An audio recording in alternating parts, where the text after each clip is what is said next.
2000 வருஷத்துக்கு முன்னாடி புதைச்ச பரிசுத்தவான்களுடைய சரீரம் இப்ப வருமா? சரி, தீக்கில எரிஞ்சு போன சரீரம் வருமா? அந்த அழிவுள்ளதான் இந்த அழியாமைன்றது என்ன அர்த்தம்னா, ஆத்மா அழிவுள்ளதுக்குள்ள இருக்குது. இந்த அழிவுள்ளது கூட இந்த ஆத்மா அழிவுள்ளதாயிடும். அதோட போச்சுன்னா ஒரு நாள் இந்த சரீரம் மர்வமாகி ஆத்மா மர்வமாகி ஆண்டவரோட போய் என்ன செய்யும் தெரியுமா? அழியாத ஒரு சரீரம் அங்க இருக்கு, அந்த சரீரத்துல போய் அது சேர்ந்து கொள்ளும். இப்ப நான் என்ன நினைப்பேன்னா, எனக்கு இந்த பூமியில இந்த சரீரத்தை கர்த்தர் கொடுத்தாரு, இங்க நான் வாழ்றதுக்கு எத்தனை வருஷமோ வருக வர வரைக்கும் வச்சுக்கோங்களேன். ஆனா எனக்கு அழியாத ஒரு சரீரத்தை கர்த்தர் ரெடி பண்ணி வச்சிருக்கிறார்.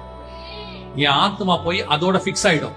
அந்த சரீரத்துலதான் நான் நித்தியமா அவரோட வாழ போறேன். நான் சொல்றது புரியுதா?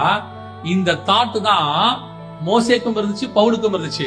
மோசே சொல்றாரு, இந்த சரீரத்துல நான் இங்க வேணா செத்துருவேன், ஆனா மறுரூபமாகி இயேசுவோடு கூட மறுரூபமலையில நான் உட்கார்ந்து அவரை பார்ப்பேன்.